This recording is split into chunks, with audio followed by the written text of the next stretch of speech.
Très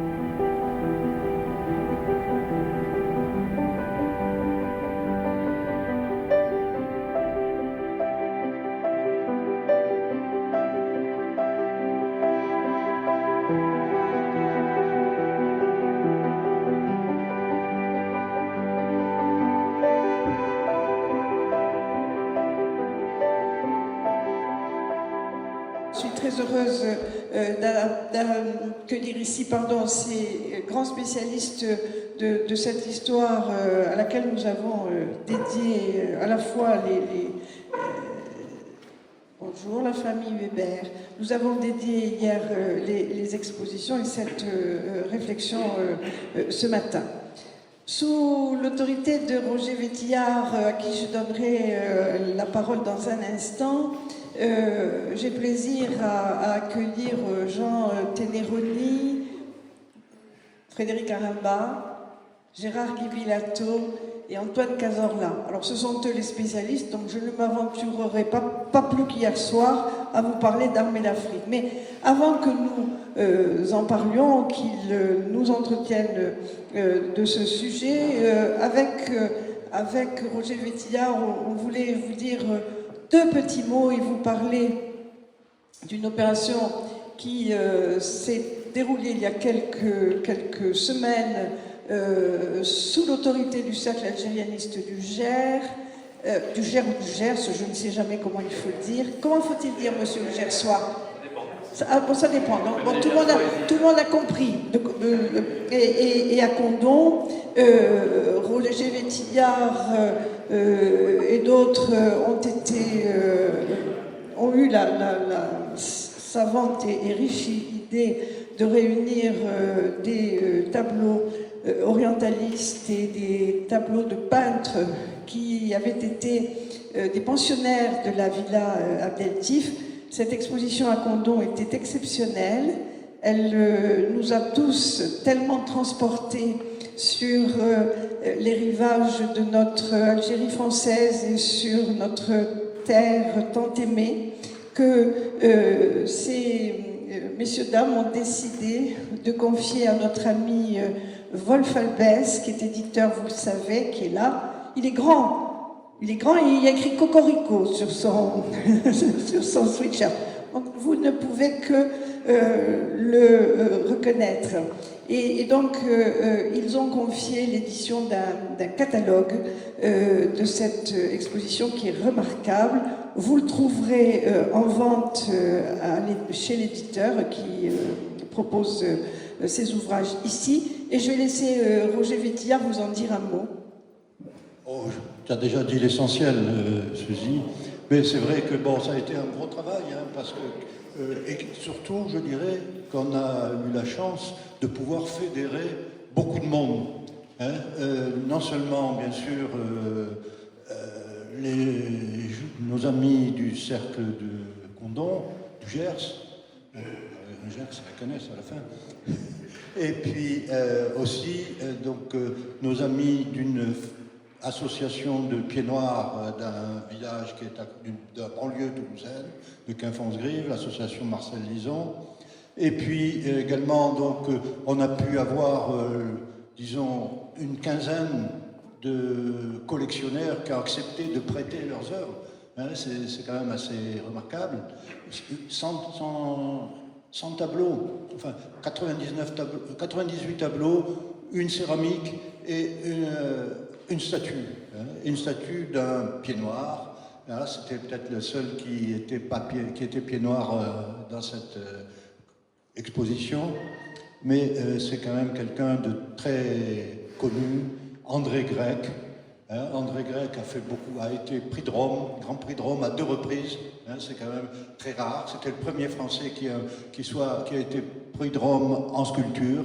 Hein, donc il a fait une magnifique Jeanne d'Arc. Non, je ne sais plus, bergère. Voilà, j'ai cherché le terme. Voilà. Hein, donc une contribution. Bon, j'ai un petit peu piloté cela, mais je ne suis pas plus que cela. Enfin, c'est-à-dire que sans tous ces gens, sans Marie-Paul Garcia, sans Jean-Marcel Lenné et d'autres. Voilà, hein, voilà. Et puis surtout, donc, nous avons fait cette exposition en hommage à un grand pied noir, hein, Guy Forzy, hein, qui a été secrétaire d'État aux affaires des rapatriés et dans les années 95, et qui a résidé dans le Gers pendant plus de 40 ans. Donc voilà. Hein, donc c'est un catalogue que vous verrez, je crois, c'est quelque chose qu'on peut offrir. C'est un beau cadeau parce qu'en plus notre éditeur a fait en sorte que ça ne coûte pas trop cher. Hein. Pour 23 €, vous avez quelque chose de remarquable. Voilà, je voulais vous dire cela parce que je suis très heureux et que cela ait pu être réalisé, non seulement l'exposition, mais le souvenir de cette exposition. Voilà. Merci Roger. Et maintenant, gloire à l'armée d'Afrique. Oui, juste un mot quand même, puisqu'on parle de choses. Il y a quelque chose qui a été publié très récemment. Hein, très récemment, là, tous les pieds noirs qui sont ici, je pense que moi, je l'ai lu, ce livre, avec beaucoup de plaisir. Et c'est en quelque sorte un livre qu'on lit comme ça, quand on en a envie. Hein, on en fait une page, 2 pages. Hein, on l'ouvre un peu au hasard, parce que c'est un dictionnaire, le dictionnaire du Cotaouët. Hein, ça, c'est quand même quelque chose d'assez remarquable, parce que c'est fait par un linguiste, hein, un professeur d'université qui est spécialiste des argots, donc très mondialement connu. Il a publié de nombreux ouvrages. C'est un pied noir, bien sûr, parce qu'il est né à Alger en 1949. Hein, bref, donc je vous invite aussi, il ne coûte pas très cher, il coûte 23 € aussi. Mais bon, c'est un gros livre. Vous allez le donner à vos enfants à lire, vous allez le donner à vos petits-enfants, parce que vous allez retrouver des expressions que vous avez oubliées, et vous allez retrouver aussi des expressions qui sont passées dans le langage français. Hein, c'est absolument remarquable. Bon, excusez-moi, je parlais un peu trop loin du micro. Voilà, bon, écoute, maintenant nous allons passer aux choses plus sérieuses. Hein, c'est à la présence des Européens d'Afrique du Nord dans la libération de la France. Je crois que c'est un sujet, quand Suzy m'a dit qu'il faut faire une table ronde ou quelque chose comme ça sur un sujet, et je lui ai dit il faut faire un sujet là-dessus parce que c'est insupportable. Encore, il y a eu donc l'exposition, la commémoration du débarquement en Provence il y a un mois, hein, donc c'est tout récent. J'étais à la télé, sur plusieurs émissions, et on parle des Africains, parce que là, évidemment, aujourd'hui, le terme d'Africain renvoie à quelque chose de bien précis, c'est-à-dire à tous ceux qui vivent en Afrique aujourd'hui, mais il y a un certain anachronisme à parler de l'armée d'Afrique. Il faut parler de l'armée de libération. Enfin, c'est un petit peu ce que je dis, enfin, je sais pas, on pourra en discuter tout à l'heure entre nous. Parce que, bon, alors, pourquoi je me suis intéressé à ça? C'est parce que, personnellement, j'ai été évidemment marqué par cela. Je vais vous dire en 2 mots pourquoi. Mon père a fait la campagne d'Italie. Il a ensuite, la campagne de Tunisie, pardon, il n'est pas allé en Italie, pour des raisons que je vais vous dire. Et puis ensuite, il a fait il est remonté en France avec les Américains, dans le cadre de l'armée américaine. Et il n'a été libéré qu'en 1946, parce qu'il était chez les Américains. Bon, mais, et il n'en parlait pas. On a appris ça très tardivement. Mais j'ai hérité d'un prénom, Roger, qui est celui de mon oncle, le frère cadet de mon père, qui a été tué en Italie, qui a été tué en janvier 1944. Et moi, je suis né quelque temps après, et mes parents ont décidé de me donner son prénom. Ça a été un peu dur pour différentes raisons, je ne vais pas vous dire. Et donc, je ne savais pas, je n'ai pas su pendant très longtemps les détails de ce nom. Jusqu'au jour où mon père est décédé, et il y avait dans son appartement, quand je l'ai débarrassé, une valise sur laquelle il y avait écrit « Pour Roger ». Alors je pensais, alors je ne sais pas comment interpréter ça. Est-ce que pour Roger, c'était pour son frère ou pour moi? Et donc là-dedans, j'ai retrouvé plein de documents, des livres sur un livre sur la 3e DIA écrit en 1946, un livre sur le 7e régiment de tirailleurs algérien. J'ai retrouvé des documents, etc. Enfin, je veux pas. Et là, je me suis plongé là-dedans. C'était assez récent parce que mon père est décédé à l'âge de 98 ans. Voilà. Et donc, c'est quelque chose qui me touche. C'est peut-être pour ça que j'ai voulu m'intéresser à ça. Alors, dans cette table ronde, là, il y a un certain nombre d'intervenants qui sont autour de moi, et je remercie d'avoir accepté. Alors, vous verrez, ce qu'ils vont vous dire est très différent. Et je vais vous le présenter un à un.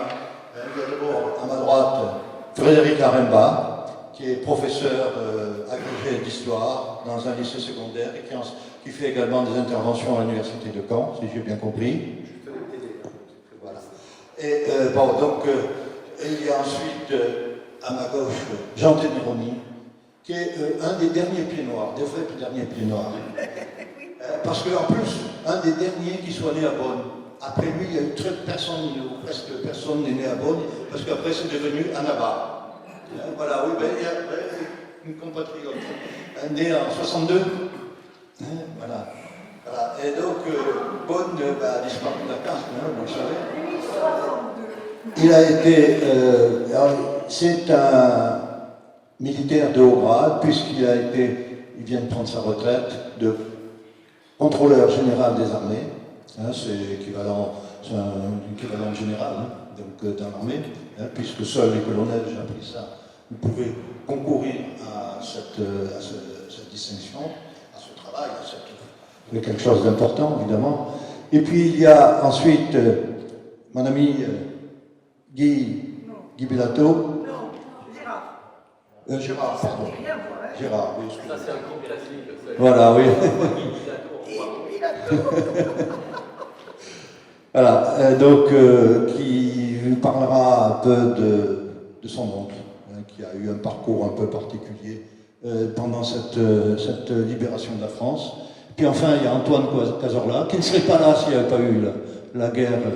Il nous dira pourquoi. Voilà, alors la première question que je vous pose, c'est d'une part de nous dire, dans l'ordre que je viens d'indiquer, comment vous avez été amené à vous intéresser à cette période. Parce que Frédéric Aremba, il faut savoir, c'est le seul non-pied noir de cette table ronde. Donc, J'espère que. Non, dans l'autre sens. C'est bon. alors Voilà, ça y est, c'est les. Non, mais qu'est-ce que vous faites? Ou alors je porte. Si, là c'est bon. Bon, donc bonjour à tous. Alors comment peut-on en arriver à traiter ce sujet? C'est un véritable en fait parcours de hockey ou de golf miniature. En réalité, ça s'est construit sur plusieurs années. La première fois, c'était en fait une image qui m'avait marqué. J'étais enfant et j'étais en train de regarder un film avec Gérard Arden qui s'appelle Le coup de Sirocco. Et dans les premières images du film, on le voit qui revient chez lui, il est en uniforme américain, il dépose son sac et il expliquait qu'il a fait la guerre. Et à l'époque, ça m'avait beaucoup frappé parce que je me demandais d'où il pouvait bien arriver. Donc là, mon père, qui est un passionné d'histoire, m'avait expliqué qu'en fait, l'armée française avait participé à la guerre, malgré tout ce qu'on pouvait raconter. Et donc, avait cheminé dans ma tête l'idée qu'il fallait peut-être essayer de trouver la réponse. Quelques années plus tard, j'étais lycéen et je lis un numéro du magazine L'Histoire qui était consacré au débarquement allié en France, donc débarquement de Provence et débarquement de Normandie. Et là, il y avait une interview avec un historien français qui s'appelle André Caspi et qui disait que il y avait donc une part qui devait être reconnue aux Français d'Algérie. Et il soulignait qu'il y avait chez eux, à l'époque, un taux de mobilisation qui était sans équivalent dans l'histoire militaire française. Et il y avait une petite ligne, à ma connaissance, on n'a jamais rien écrit dessus. Donc là aussi, c'est resté dans un coin de ma mémoire. Et je me suis dit, tiens, voilà, ce serait peut-être un jour un beau thème de recherche. Puis les années ont passé, elles ont passé, donc 30 ans, 40 ans. Et puis, la quarantaine venant... mon épouse m'a dit tu devrais peut-être te faire plaisir et faire ce dont tu as envie. Et là, je me suis dit, voilà, ce serait peut-être le moment de faire ce travail universitaire. Et là, j'ai repris conscience d'autre chose, c'est que le temps passait et que si je voulais rencontrer des anciens combattants, étant donné qu'ils commençaient à approcher les 90 ans, il fallait peut-être que je me dépêche. Voilà. Et donc là, j'ai pris, si vous voulez, mon courage à deux mains et je me suis dit, voilà, à 45 ans, tu vas redevenir étudiant. Donc je suis parti à Caen et j'ai demandé à entrer en contact avec un universitaire de Caen qui est réputé justement pour les travaux qu'il a pu faire sur la Deuxième Guerre mondiale, avec l'idée, c'était faire un petit travail de recherche, mais qui serait fait dans la rigueur universitaire et qui me permettrait ainsi d'avoir un travail qui pourrait être peut-être critiqué, mais qui aurait au moins la qualité reconnue. Et à partir de là, je suis donc parti au service historique des armées en disant qu'en allant fouiller, j'allais certainement trouver quelque chose. Et effectivement, c'est un vrai trésor, mais en réalité, je pensais qu'il me suffirait d'une année scolaire et il m'a fallu 3 ans. Voilà. Et au bout de 3 ans, donc j'ai présenté ce petit travail et j'ai trouvé qu'il était suffisamment fourni et sérieux pour être présenté. Et donc, je l'ai envoyé au comité de lecture donc, de l'Algérianiste et je l'ai envoyé aussi chez les éditeurs et l'Harmattan a accepté de le publier. Voilà. Donc maintenant, je suis content de l'avoir fait, mais effectivement, c'est pas suffisant pour qu'on entende encore parler des pieds noirs. Et ça, on va vous l'expliquer. Hein. Vous avez un faisceau de circonstances qui fait qu'effectivement, il reste invisible. Et il reste une minorité invisible de l'histoire. D'où l'intérêt justement d'en parler, d'en reparler. Merci. Alors, Jean Ténéroni, même question. Comment êtes-vous arrivé? Parce que j'ai connu, moi, M. Ténéroni, pardon, récemment, très récemment, parce qu'il a écrit beaucoup de choses sur la campagne d'Italie, notamment, et comme en ce moment je m'intéresse à ça, voilà, c'est comme ça que j'ai pris connaissance de vos écrits et de vos interventions sur le sujet. Et j'ai surtout apprécié cette interview que vous avez faite avec Pierre Vermeuren au Figaro. Figaro, en fait, sur la chaîne TV du Figaro, après la projection d'un document sur le débarquement en Provence, où effectivement, on ne parle pas tellement, même dans ce document, des pieds noirs. Je vous laisse répondre. Merci. Oui, c'était un débat sur la reconstruction de l'armée française pendant la Seconde Guerre mondiale, après la défaite de 40, et donc des victoires qui avaient été obtenues en Italie et en France. Moi, je me suis intéressé à ce sujet. Bon, je vous dis, je suis benoît et ma famille aussi, parce que mon père était engagé dans cette, à la fois cette épopée, cette aventure. Comme jeune gradé, il a fait des chantiers de jeunesse et ensuite il est parti avec le 3e régiment de tirailleurs algérien du collège de Linares et donc dans la 3e DIA de Montsabert, sur lequel j'ai écrit là récemment quelque chose. Je me permets de faire une petite parenthèse sur Montsabert. Vient de paraître une bande dessinée, si vous voulez intéresser les jeunes, qui est absolument remarquable sur la vie de cet homme. Et puis, j'ai écrit après 35 ans de carrière où je me suis plus ou moins approché de ces sujets parce que j'ai été directeur du Fort d'Ivry où on a toutes les archives photographiques et cinématographiques des armées et membre du conseil d'administration du musée de l'armée.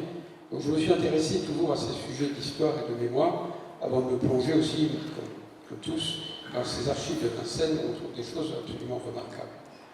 Et je suis intervenu, après d'ailleurs intervenu sur d'autres sujets, notamment la fin de la guerre d'Algérie, parce que, comme sur ce sujet, j'estime que des choses ne sont pas dites, et notamment à l'approche de ce 80e anniversaire, et je ne regrette pas de l'avoir fait, au moins d'avoir porté ma voix, que ce soit dans l'article de la revue des Deux Mondes ou d'autres au Figaro, parce qu'il y a un véritable oubli ou une occultation volontaire candidature et on va essayer d'expliquer pourquoi. Et au-delà même des Pieds Noirs, je pense que c'est même le rôle de la France qui est touché par et la mémoire des Français qui est touchée par cette crise. Voilà ce que je peux dire simplement à ce stade. Gérard, et toi, donc, comment tu t'es amené à nous parler de ton oncle?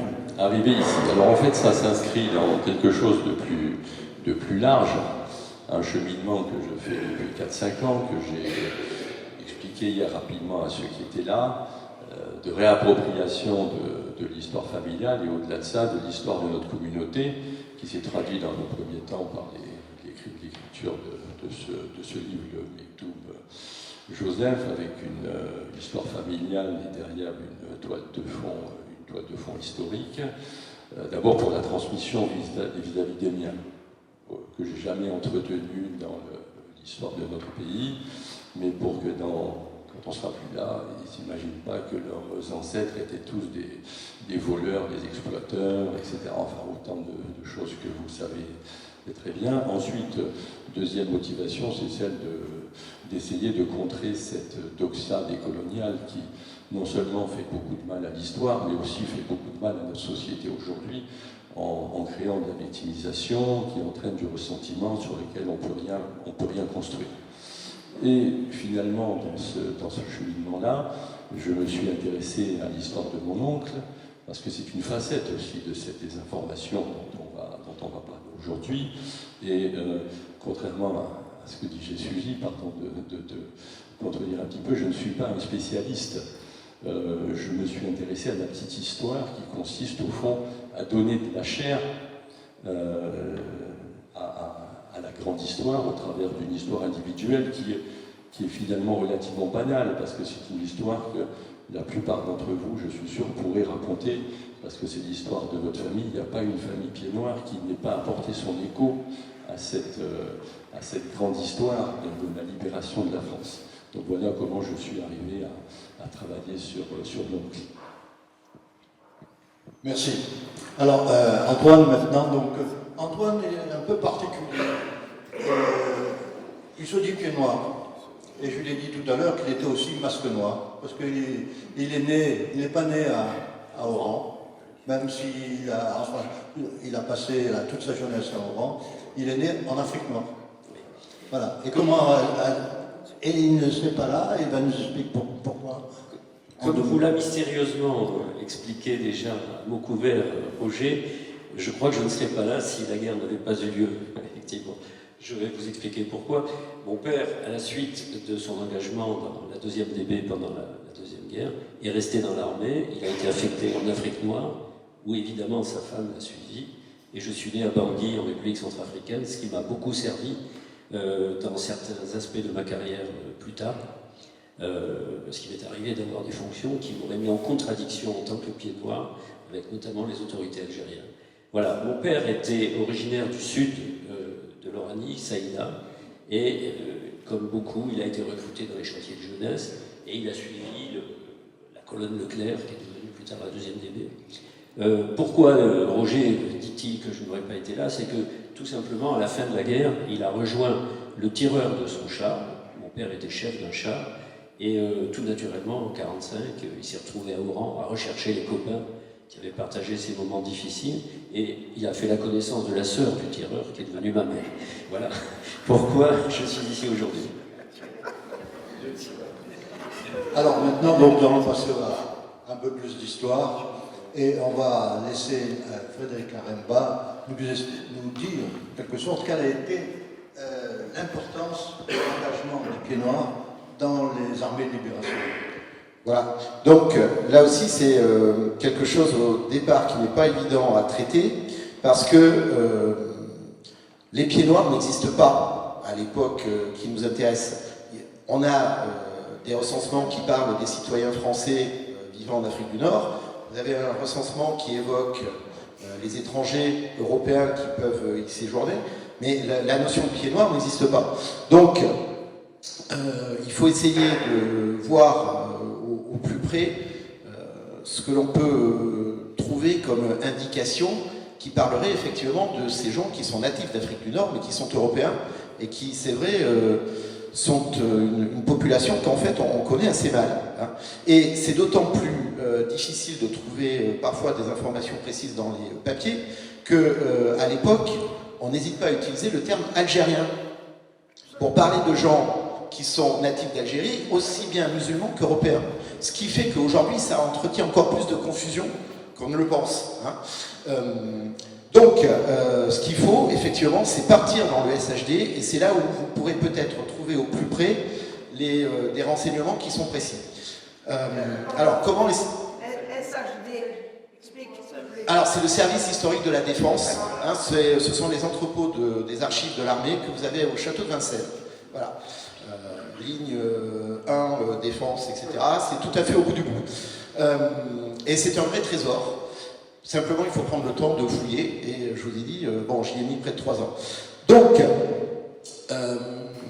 comment peut-on partir pour comprendre le rôle des Français d'Algérie, il faut partir dans une date clé qui est 1943. En 1943, l'Afrique du Nord, elle est l'objet d'une lutte politique féroce, qui est un véritable objet d'étude, je trouve, qu'on devrait donner à tous les élèves des instituts de Sciences Po de France et de Navarre, où vous avez plusieurs forces politiques qui s'affrontent, et en particulier, vous avez 2 généraux qui sont mis en avant, vous avez le général Giraud et vous avez le général de Gaulle. Et le général Giraud, aujourd'hui on a eu tendance un peu à l'oublier, est celui qui, avec les Américains, a négocié une série d'accords qu'on appelait les accords d'Anfa, qui ont amené les Américains à accepter de réarmer une armée qui est présentée comme étant donc l'armée française, à côté d'une structure parallèle qui est donc les forces françaises libres, qui donc depuis 1940 constituent ce que les Anglais appellent les Free French. Le problème des accords d'Anfa, c'est que les Américains ont mis des fourches codines, qui sont que par exemple pour une division blindée, il faut 6 à 7 000 Européens de souche, et si on a une division d'infanterie, il en faut au moins 10 000. La deuxième fourche codine, c'est que ces divisions, elles doivent être faites sur l'organigramme des services américains, c'est-à-dire qu'à côté des unités combattantes, il vous faut pléthore de ce que les militaires appellent aujourd'hui des unités d'appui ou de soutien, et ça mange une quantité d'effectifs qui est considérable. Donc, du coup, il faut impérativement trouver des Européens pour encadrer ces unités militaires, et le problème, c'est que si vous prenez en compte ce dont disposent les unités des forces françaises libres et ce dont disposent les unités de l'armée de transition, ce qui est en fait l'armée des forces de Vichy qui était disponible, on n'aura jamais assez d'hommes. Donc, le seul moyen, c'était de taper sur la ressource qui était disponible, et la seule ressource qui est disponible, ce sont ce qu'on appelle aujourd'hui les pieds noirs. Voilà. Et ça va donc amener un taux de mobilisation qui est sans égal dans notre histoire, et qui a une moyenne d'environ 16%, mais si vous allez au Maroc, ça va jusqu'à 20%. Donc pour vous donner une idée, ça veut dire que pratiquement toute la population masculine entre l'âge de 20 et 45 ans a été mise sous l'uniforme. Voilà.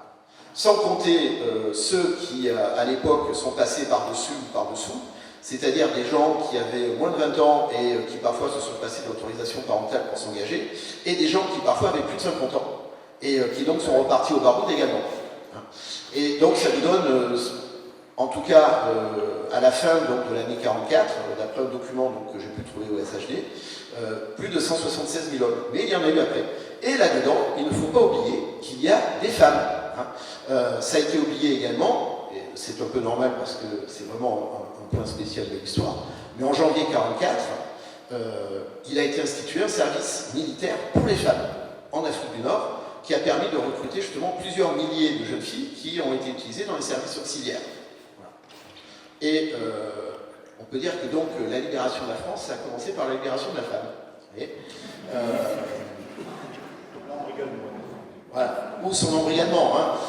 Bon, là aussi, hein, c'est pas fait forcément avec la joie et le sourire, mais voilà, vous avez eu plusieurs milliers de pieds noirs. Voilà. Hein, si on utilise aujourd'hui l'écriture inclusive, qui sont entrés donc dans l'armée avec un statut et un grade de militaire. Il ne faut pas l'oublier, ça c'est une grande nouveauté. Voilà. Et ce qu'il faut dire également, c'est que si vous avez donc une armée française qui se reconstitue, il ne faut pas oublier que ces pieds noirs, on les trouve également dans les forces françaises libres. La deuxième DB du général Leclerc a eu ces unités qui ont été notablement renforcées par l'apport d'unités de l'armée d'Afrique, et ces mêmes unités de l'armée d'Afrique ont eu leurs unités justement gonflées par l'apport de recrues qui étaient justement pieds noirs. Alors je vous donne juste un chiffre, et puis après je laisserai la parole aux autres invités. Si vous allez justement dans les archives du SHD, vous pouvez tomber sur donc les organigrammes d'unités qui sont faites à l'époque, et en toutes lettres, par exemple, un régiment de tirailleurs qui compte 3200 hommes, la dotation normalement d'Européens qui composent ces effectifs est de 900 hommes, c'est-à-dire presque un tiers. En raison des difficultés de recrutement, et puis je vous ai dit de la concurrence que se font tous les services pour trouver des Européens, c'est plutôt baissé à 700. Mais ça veut dire que quand on voit défiler un régiment de tirailleurs, il faut se dire que pratiquement un quart, ce sont des Européens. Simplement, comme ils sont au milieu des tirailleurs, on voit des indigènes. Voilà. On ne voit pas des pieds noirs. Ils sont pas là, ils sont invisibles. Et ils sont d'autant plus invisibles que, contrairement à ce qu'on pourrait croire, 700 hommes dans un régiment de tirailleurs, ça veut dire qu'un certain nombre d'entre eux, c'est des soldats du rang. Ce sont des tirailleurs. Ils sont là justement pour souvent servir en fait de techniciens. Tout ce qui va être service des armes lourdes, tout ce qui va être transmission, tout ce qui va être gradé. Mais ils sont là, ils sont au milieu. Et ils se battent avec les musulmans et ils sont dedans. Il faut se garder d'une image, alors je vais utiliser un terme qui est justement woke, mais il faut se garder d'une image racisée de l'armée française. On a souvent plaqué sur les troupes coloniales l'image, si vous voulez, de l'armée américaine qui pratiquait la ségrégation. Dans l'armée d'Afrique, vous prenez un régiment de tirailleurs algériens, une partie de ces tirailleurs, ce sont des Européens. Ce sont des Européens. Et le grade l'emporte sur justement la couleur de peau. Un sous-officier qui est musulman commandera un tirailleur qui est pied noir. Il n'y a aucun problème là-dessus. Et ça, c'est quelque chose que justement les gens ne savent pas. Et si on l'explique, ne comprennent pas. Voilà. Et ça a contribué justement à faire en sorte que, eh bien justement, nos pieds noirs deviennent invisibles. Voilà. Deviennent invisibles parce qu'on voit en eux des indigènes. Ni plus ni moins. Merci. Oui, je crois que c'est important ce que vous venez de dire.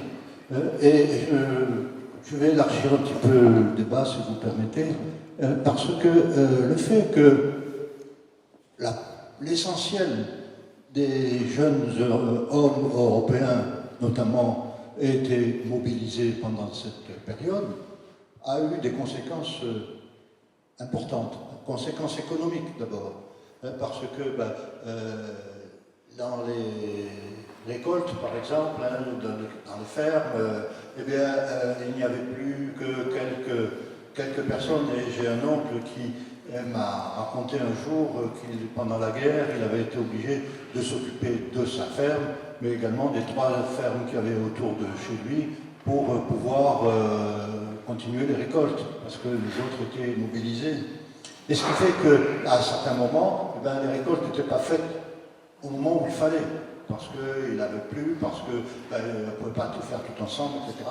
Donc il y a eu ce problème économique. C'est un exemple, mais il y en a plein. Puis surtout, il y a eu un problème en mai 1945, lors des événements de Sétif.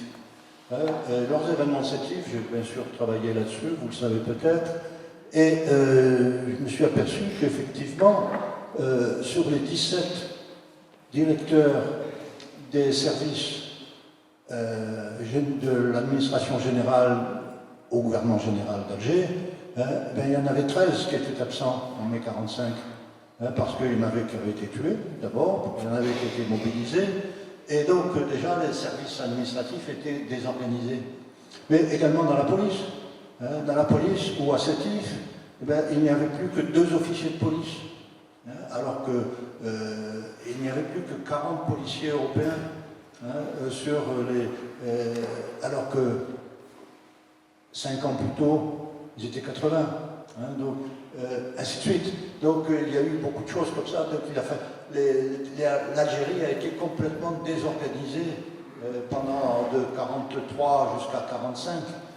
Et donc ça explique aussi un certain nombre de choses. Les préfets tous les 3 préfets d'Algérie qui étaient en fonction en mai 45 n'étaient pas dans le préfectoral avant 1943. Donc c'était tous des gens. Le sous-préfet de Galma était un commissaire de police qu'on avait mis là en 44.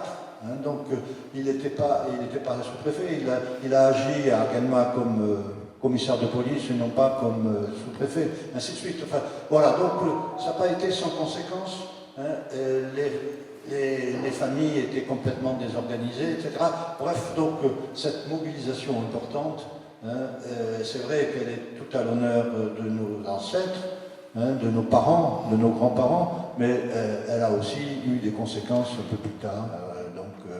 Voilà, je voulais le dire parce que je crois que c'est quand même quelque chose d'important. Alors, je vais demander maintenant à Jean-Pierre Romny, non pas de nous parler de la campagne d'Italie, de Tunisie, pardon. Parce que la campagne de Tunisie, effectivement, le 3e RTA, le 7e RTA, le 3e RTA qui était, je crois, celui qui était basé à Bonn, le 7e RTA, c'était celui qui était basé à Sétif, ont été mobilisés très tôt, dès la fin novembre 1942, c'est-à-dire quelques semaines après le débarquement anglo-américain en Algérie. Mais ils ont servi en quelque sorte de force d'appoint. Mon père me racontait que le 7e RTA était basé à Ain Sennour, c'est-à-dire une vingtaine de kilomètres de la Tunisie en Algérie, et que le 3e RTA, je ne sais plus où il était, mais je crois qu'il était pas loin de Soukaras. Voilà. Mais on ne parlera pas. Donc, les Pieds Noirs ont eu une petite intervention, mais très peu, dans la campagne de Tunisie. Oui, non. Par rapport à ce qui s'est passé ensuite, je veux dire. Donc, on ne parlera pas, mais on va parler surtout, avec vous, du corps expéditionnel français en Italie. Bon, je vous laisse la parole pour nous dire quelle était l'importance de l'apport des Européens d'Afrique du Nord durant cette campagne d'Italie. Oui, enfin, je me permets quand même de revenir sur cette affaire de Tunisie pour dire 2-3 mots quand même. Vous m'entendez pas? Vous m'entendez mieux? Je vais parler plus fort. Les Anglo-Américains débarquent, vous le savez, le 9 novembre, l'opération Torche. Quelques jours avant, les Allemands ont perdu à El Alamein. C'est ce qui explique que brusquement, cette Afrique du Nord, qui depuis 2 ans est plongée apparemment dans la torpeur, va se réveiller dans la guerre. Dans la torpeur, apparemment, il ne faut jamais oublier de dire que l'armée d'Afrique, pendant cette période, a continué clandestinement. Et moi, j'ai vu dans les archives des officiers qui donnaient des directives qui étaient non réglementaires, à s'armer, à continuer à s'armer, à planquer leur armement, et à faire croire aux commissions d'armistice italiennes et allemandes, et à demander, leur faire croire qu'ils étaient moins armés, et demander sans arrêt un renforcement des effectifs qui sera obtenu parce que les Italiens et les Allemands n'ont aucune peur, c'est que les Français libres et les Anglais interviennent comme ils sont intervenus ailleurs. Donc ils acceptent cette augmentation d'effectifs. Et en effet, au moment de ce débarquement anglo-américain, les Anglo-Américains ne débarquent pas en Tunisie. Et les troupes françaises en Tunisie vont se retirer et rester sur la frontière en attendant qu'elles soient rejointes par les troupes anglaises. Et à la fin, il faut quand même dire que les Français qui vont se battre en Tunisie, ils sont presque 75 000, ils constituent un corps d'armée. C'est toute l'armée d'Afrique qui se bat. Alors à l'époque, ils n'ont pas l'armement américain. Ils se sont battus avec des fusils Lebel, des 40-75, donc l'armée ancienne, et ils se sont très bien battus. Et ils sont souvent venus au secours des Américains, notamment Les Américains ont eu des difficultés, beaucoup de difficultés face à Rommel, à Kasserine notamment, et donc ils ont démontré dès le départ que les Français voulaient se battre. Et derrière les Français, c'était ces Français d'Algérie. Et c'est grâce à ça que les Américains ont commencé à les considérer et accepter qu'ils soient progressivement intégrés dans les forces alliées et progressivement constituer un corps particulier. Je ne parlerai pas non plus de l'opération en Corse, où il y a eu aussi beaucoup de choses, on pourrait dire beaucoup de choses, notamment l'intervention d'un bataillon de choc. Il y avait aussi beaucoup de Français d'Algérie, du général Cambiaz, enfin du futur général Cambiaz, du Casabianca, enfin il y a des choses héroïques qui ont été faites par les Français, et dont on ne parle pas beaucoup aujourd'hui. Bon. Alors, sur le corps expéditionnaire français en Italie, ce que je vous dirais, c'est que, au départ, les Américains acceptent donc cette présence de 2 divisions, puis 4, qui sont, elles, complètement armées à l'américaine, avec des structures telles qu'elles ont été décrites, c'est-à-dire des unités qui sont très renforcées.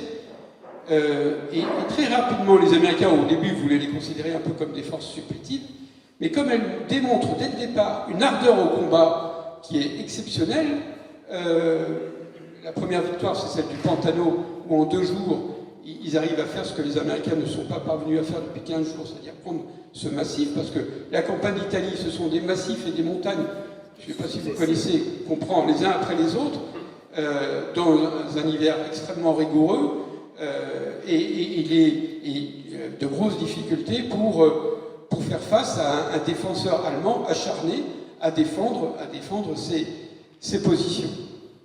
Et donc, très rapidement, les Français sont considérés comme des troupes qui sont au bon niveau, et plus tard, elles vont devenir même des forces décisives, puisque c'est elles qui, par la victoire du Garigliano, du général Juin, vont permettre de débloquer cette offensive en Italie. Depuis il y a eu 4 offensives menées par les Anglo-Américains sur Monte Cassino. Monte Cassino, c'est l'abbaye et c'est la ville, et tout autour, évidemment, le relief, les Apennins, sur lesquels les Allemands avaient mis beaucoup de fortifications. Et on n'arrivait pas à débloquer cette situation, tout simplement parce que les Anglais et les Américains pilonnaient sans arrêt les Allemands, mais les Allemands se cramponnaient. Et il y a une manœuvre décisive du général Juin pour contourner l'obstacle et réussir à prendre Rome. Et ça, il ne faut jamais oublier de dire qu'on le doit à l'armée d'Afrique et aux Français d'Algérie. Et il y a eu juste précédemment, je voudrais encore le dire avant de donner la parole, une bataille qui est très importante, mais qu'on a aussi complètement oubliée, qui est la bataille du Belvédère.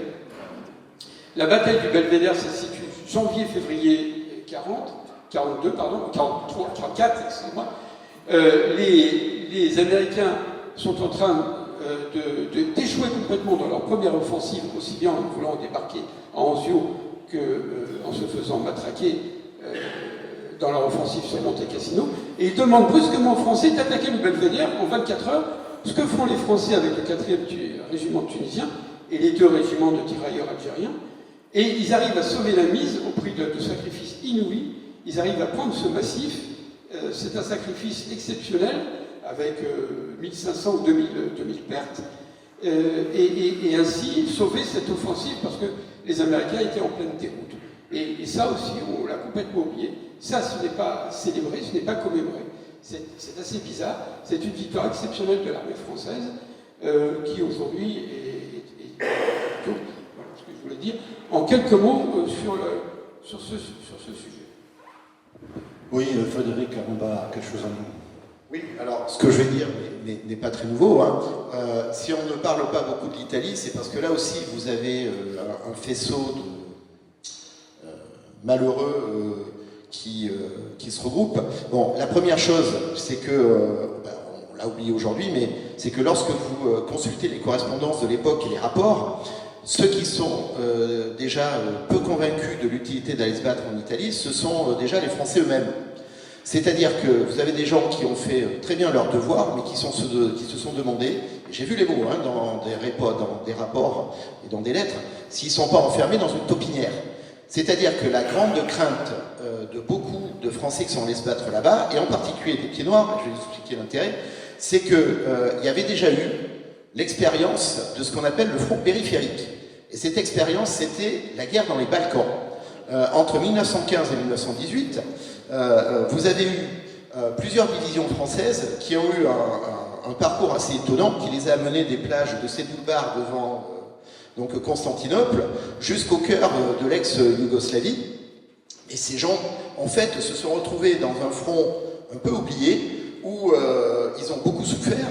Et lorsqu'en 1944, vous avez l'ordre de mobilisation qui amène les gens à partir là-bas, et ça je l'ai vu dans des lettres qui étaient justement compulsées par le deuxième bureau, c'est-à-dire les services de renseignement de l'armée, vous avez eu exactement la même crainte. C'est-à-dire que vous avez des gens dont les pères avaient servi dans les Balkans et qui disent il va nous arriver la même chose. On va se retrouver coincés en Italie pendant que les Américains vont débarquer en France. Et savez-vous, là, vous avez des gens qui ont eu le sentiment d'avoir joué la mauvaise carte. Vous aviez des gens qui avaient intégré l'armée d'Afrique parce qu'ils pensaient ainsi partir se battre. Et en fait, arrivent des rumeurs qui disent que ce sont les unités françaises libres qui vont aller en Angleterre et qui après vont débarquer en Normandie. Donc pendant qu'on est coincé en Italie, ce sont les autres qui vont aller en France. Voilà. Et ça aussi, ça a contribué au fait que, ma foi, si vous voulez, ensuite c'est l'épopée plutôt de la deuxième DB en France qui est passée à l'avant. Et ce qui a en plus joué de malchance, quand les Français rentrent-ils à Rome ? Le 4 juin. Qu'est-ce qui se passe le 6 juin? Et je peux vous le dire, puisque j'étais en plein dans les commémorations. C'est le débarquement de Normandie. Donc je peux vous dire, les feux de l'actualité immédiatement partent ailleurs. Voilà. Et du coup, effectivement, pour ces raisons, on en a beaucoup moins parlé. En ce qui concerne la Tunisie, c'est vrai que les mesures de mobilisation étant au moment où elles se déroulent, les pieds noirs n'y ont pas tellement, participer directement. Il y a quand même des petites choses qui seraient très intéressantes de creuser. Alors par exemple en Tunisie, tout le rôle qui est dévolu aux gens de l'administration, alors en particulier on l'a oublié, mais par exemple les cheminots, les gens, les colons, les fermiers. J'ai eu l'occasion de discuter avec quelqu'un qui était spécialisé dans l'armée britannique. Si vous saviez le nombre de parents anglais perdus dans la campagne tunisienne, qui ont été récupérés par des fermiers et cachés pour éviter de tomber entre les mains des Allemands. Et il y a une autre aventure également, qui est une triste aventure, c'est celle, des égarés qui se sont engagés dans la phalange africaine et qui là se sont battus du côté des Allemands. Ah, ça s'est très mal terminé pour eux d'ailleurs. Merci. Oui, alors là, je voudrais peut-être que, juste deux mots, Jean-Denis Rony, sur le bilan humain de la campagne d'Italie, parce que, bon, il a été terrible pour les Français. Est-ce que vous pouvez en dire deux mots? Le bilan humain, le taux de perte était très important. Les cimetières de Venafro ou de Montemario en témoignent. On doit se situer à pratiquement 6 500 morts, quoi, plus tous les blessés. C'est extrêmement important. Et ça allait beaucoup plus que sur la Tunisie, où il y avait beaucoup de pertes, et même plus en taux de perte que la campagne de France, où il y a eu des moments très difficiles à Toulon, Marseille, puis ensuite dans les Vosges et en Alsace, mais où le taux de perte était moins élevé que ce qu'il a été en Italie, sur ces différentes petites batailles qui se sont déroulées.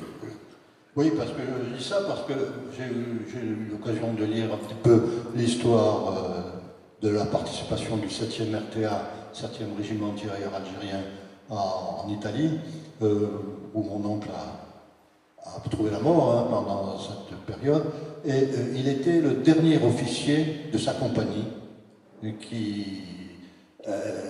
Et c'est pour ça qu'il n'a pas voulu, alors qu'il a été blessé, il n'a pas voulu abandonner.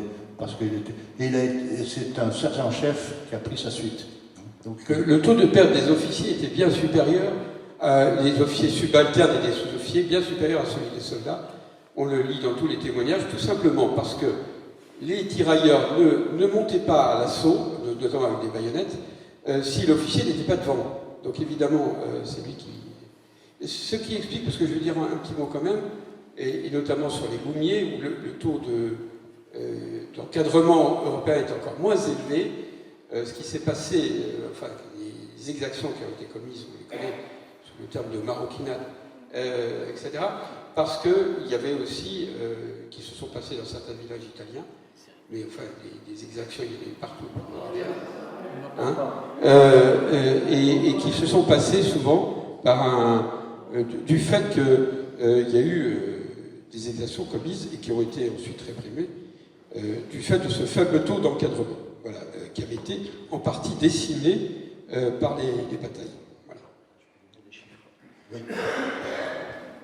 Alors, si vous voulez avoir une idée des chiffres, je peux vous en donner un. Alors, pour une fois, ce ne sera pas l'infanterie, c'est une unité assez particulière qui s'appelle le 7e RCA. Alors, le 7e RCA, c'est le 7e régiment de chasseurs d'Afrique, et il est entièrement constitué de jeunes qui proviennent des chantiers de jeunesse.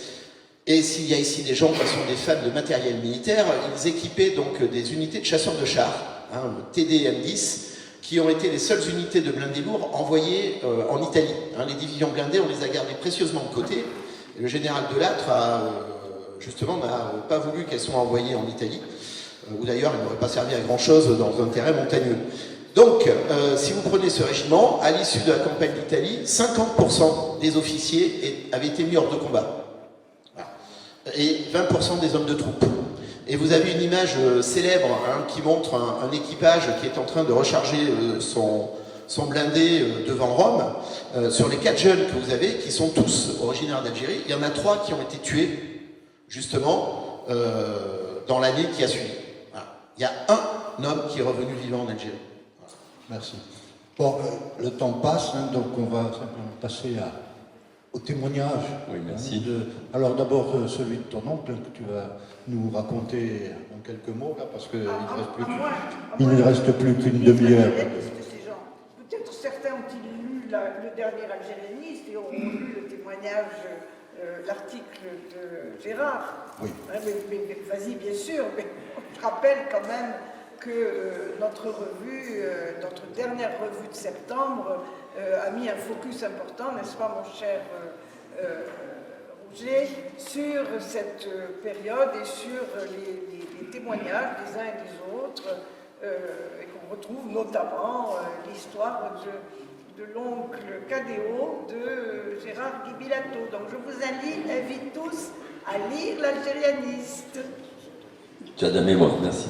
Oui, donc, derrière ce qu'on dit brillamment, la grande histoire, il y a évidemment des histoires d'hommes et de femmes aussi, et c'est ce que décrit un peu cet article, un parcours qui ressemble certainement, j'ai appelé héros anonyme, parce que pour être un héros, il ne faut pas forcément faire des choses exceptionnelles. Un héros, c'est quelqu'un qui fait preuve de courage et de bravoure assez régulièrement, et je le disais anonyme parce que ça représente des histoires que vous connaissez sûrement au travers de vos parents. Donc mon oncle est né puisqu'il s'agit de lui, dont j'étais très proche, est né en 1922 donc à Philippeville. Il était orphelin à 2 pères et 2 mères. Il a été élevé par sa famille Rollin. Le nom, on le retrouvera un petit peu plus loin. Donc il a été enrôlé dans les chantiers de jeunesse comme un certain nombre en 1943, et puis ensuite dans le 96e génie qui appartenait à la 5e DB, qui avait été créée également en 1943. Donc il a fait son instruction au Maroc. Là, il m'avait raconté, parce qu'un certain nombre de choses, là c'est de la mémoire familiale, mais que j'ai complété avec les archives du SHD. D'ailleurs, vous posez une question, c'est assez extraordinaire, je dois dire, à la fois l'accessibilité et la richesse des documents qui sont au service historique de la Défense. Si vous vous intéressez à votre histoire familiale, moi j'y suis allé pour la première fois il y a une dizaine de jours, contrairement à ces messieurs qui en ont l'habitude. je peux que vous inciter à y aller parce que c'est assez extraordinaire, où j'ai retrouvé donc quasiment le parcours, au-delà de ce qu'il m'avait raconté dans ses souvenirs, un petit peu quelques années avant sa disparition en 2020, c'était extrêmement documenté. Donc il part... alors ce qu'il m'avait raconté aussi, c'est qu'il avait été très marqué au Maroc par une intervention du général de Lattre, qui était venu devant ses troupes. On sait que de Lattre était un général très proche des troupes, et il m'a raconté avec force détail la manière dont de Lattre est venu leur parler, les motiver, etc. Donc ils sont partis en fin septembre 1944 avec sa division, la 5e DB, donc bien après le débarquement, un mois et demi après le débarquement, pour Marseille. Et là, ensuite, ils ont rejoint assez vite le front de l'Alsace, et c'est là qu'il a connu d'ailleurs son baptême du feu. Il était enrôlé dans ce qu'on appelait le combat de commande. C'était des groupements stratégiques qui regroupaient différentes armes et qui venaient en appui. Donc il était dans le CC6, ce qu'on appelait le CC6, qui a eu son baptême du feu donc dans les Vosges, entre Gérardmer et Ménorupt. Il a eu d'ailleurs là une citation que je vais reprendre. Les 3, 4, 5 novembre, il effectue plusieurs déminages sur le tir ennemi qui montre à plusieurs reprises son mépris total du danger. Voilà, donc alors il faut s'imaginer ces jeunes Algériens, ces jeunes pieds noirs, qui sont précipités dans les Vosges par -20, avec la neige. Les photos de l'ECPAD montrent d'ailleurs beaucoup de photos où on les voit dans la neige qui tombe, etc. Précipités depuis Philippeville, où il n'avait jamais vu la neige, évidemment, sous le feu ennemi, pour aller déminer des abattis, ce qu'on appelait des abattis, c'est-à-dire les ennemis, les Allemands mettaient des arbres pour empêcher le passage des chars, etc., qui étaient évidemment minés. Donc la doge à la fois de courage, d'inconscience qu'il faut avoir pour aller là, sous le feu ennemi, ou alors à chaque coin de rue, quand vous avancez devant un char pour déminer, que vous risquez de vous faire flinguer. D'ailleurs, à chaque déminage, il y avait, je l'ai trouvé dans les archives de Saclay, à chaque déminage, il y avait des sapeurs qui étaient tués ou qui étaient blessés. C'est ça quand même, au-delà des chiffres, évidemment, la réalité du combat quotidien. Et d'ailleurs, Churchill avait dit à De Lattre, pour parler du climat, vous n'allez pas envoyer vos soldats se battre avec ce temps-là. Et De Lattre avait répondu, pas question. Mais trop tard, l'ordre sur l'offensive de Belfort avait été déjà donné. Donc là, l'oncle Maurice a participé à la libération de Belfort. Donc en novembre, ça a duré une semaine. Il y avait 18 forts qui défendaient la ville. Avec le CC6, ils ont pénétré dans Belfort le 20 novembre et ils ont libéré Belfort finalement totalement le 28. Les pertes, pour en revenir aux pertes, pour libérer Belfort, ça a été pour la 5e DB, donc 160 tués, dont 14 officiers et 651 blessés. Et là, juste après Belfort, toujours la petite histoire au travers de la grande, mon oncle Maurice tombe sur son oncle, Irola, le fils de la famille qui l'avait élevé, qui était le chauffeur du général de Montsabert. Un certain nombre de photos le montrent d'ailleurs dans la libération de Marseille, Julien Irola, et il lui propose, Maurice, si tu veux, je peux te faire affecter dans une unité non combattante, beaucoup moins exposée. Il a refusé, parce qu'il ne voulait pas se séparer de ses compagnons d'armes.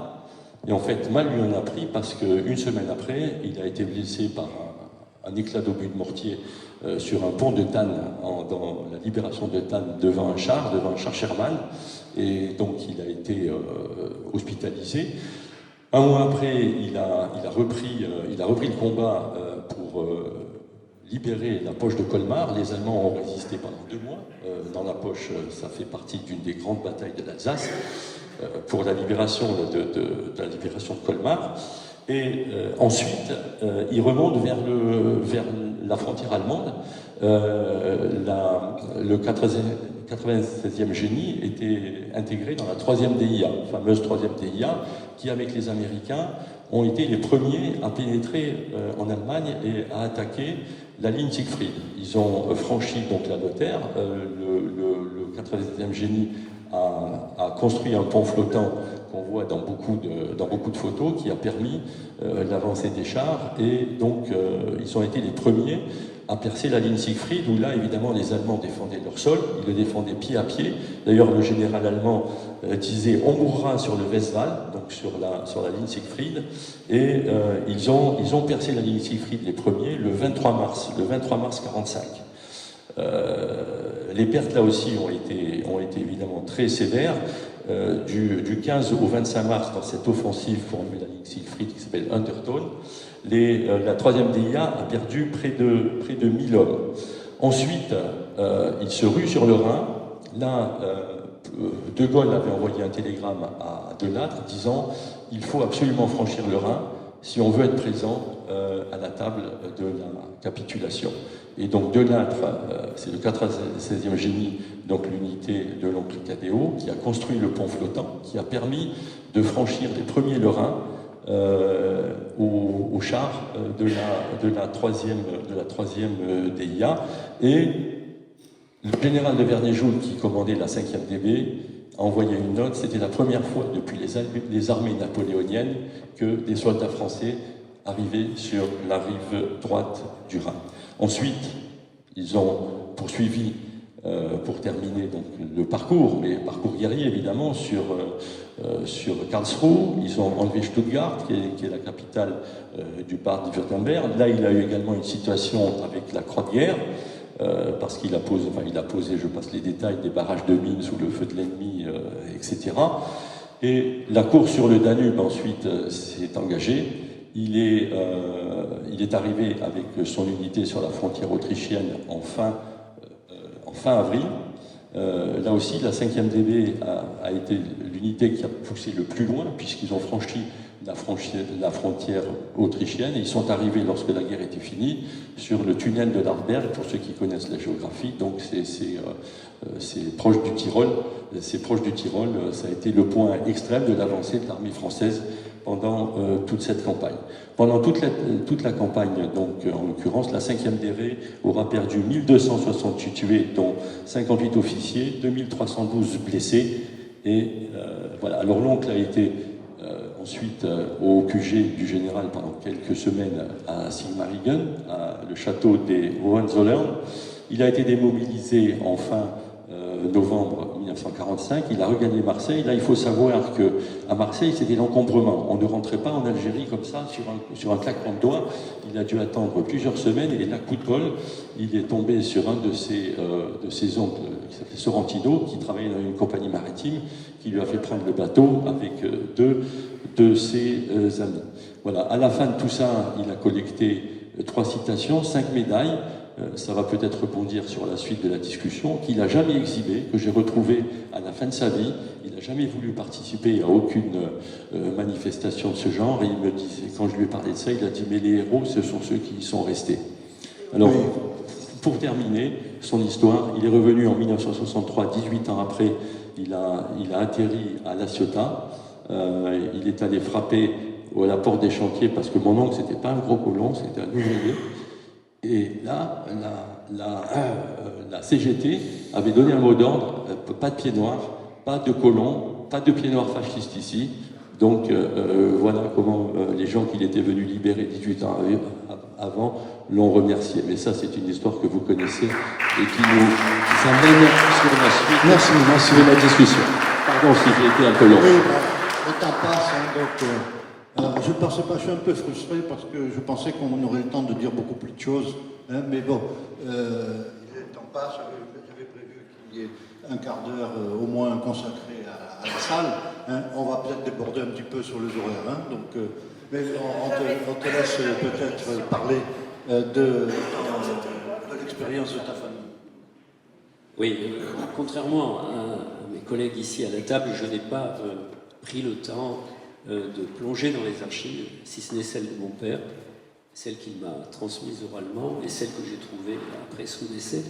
Donc je suis très heureux de vous donner quelques exemples de points que je n'avais reçus que de mon père et que je dois avouer avoir retrouvé dans le colloque du cercle généraliste avec Frédéric Aremba, notamment sur la difficulté de recrutement que les troupes libératrices, les difficultés qu'elles avaient à recruter auprès des résistants et des troupes fraîches, des Français métropolitains récemment libérés.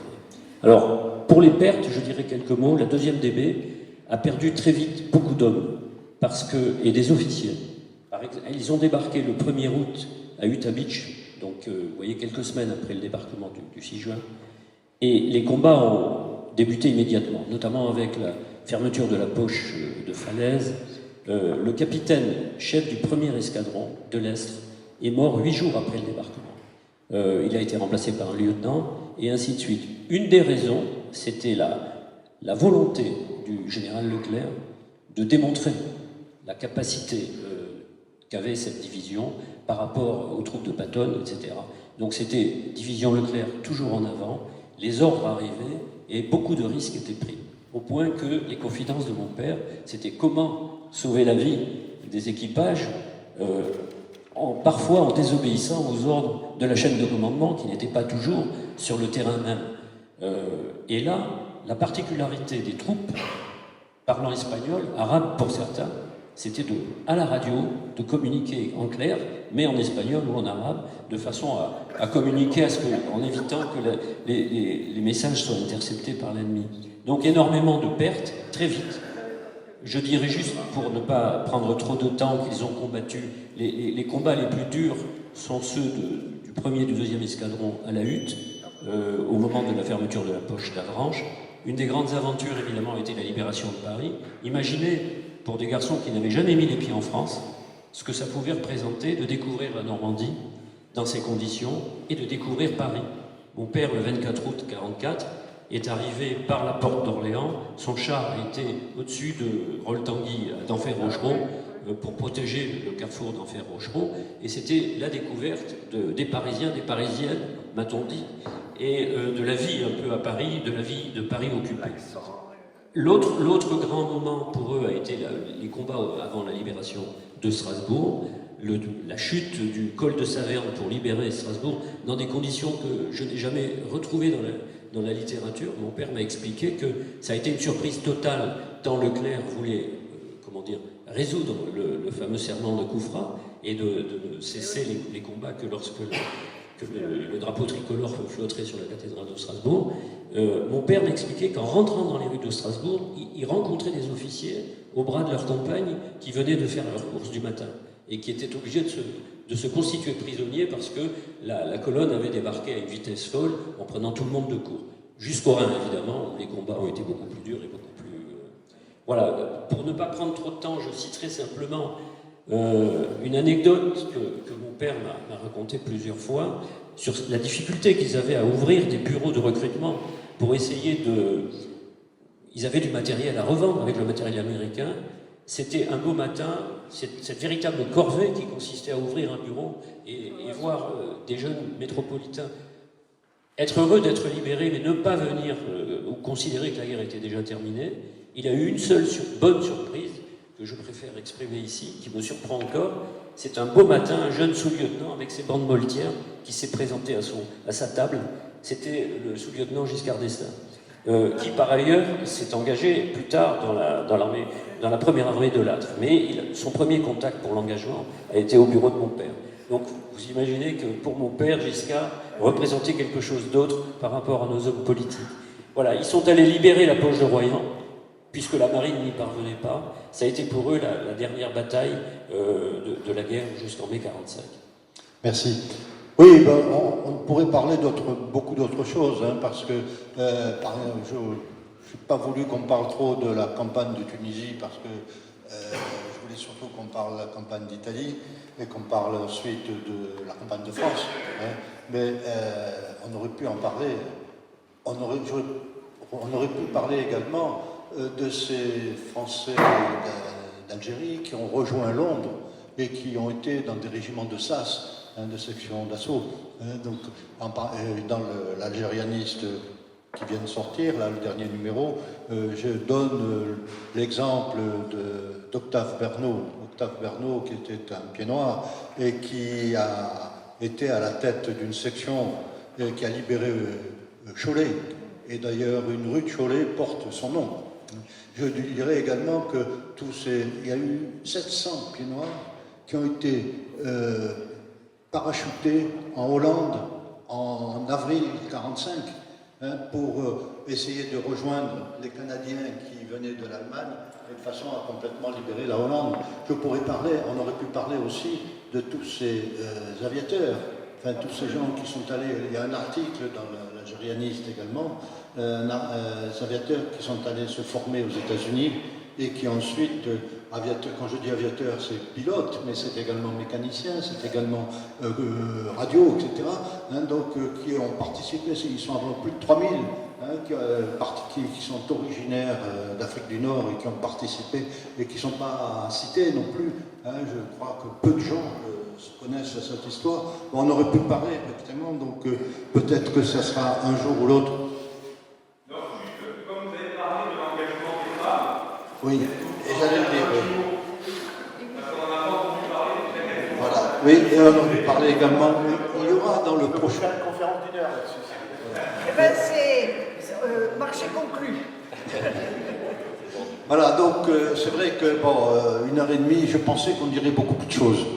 Et puis là, bon, on est un peu pris par le temps, et puis on ne va pas ouvrir un débat. Mais enfin, on voudrait quand même peut-être que vous interveniez, que vous disiez peut-être ce que vous savez, ou que vous posiez des questions. Alors, je laisse la parole à la salle. Oui, Georges.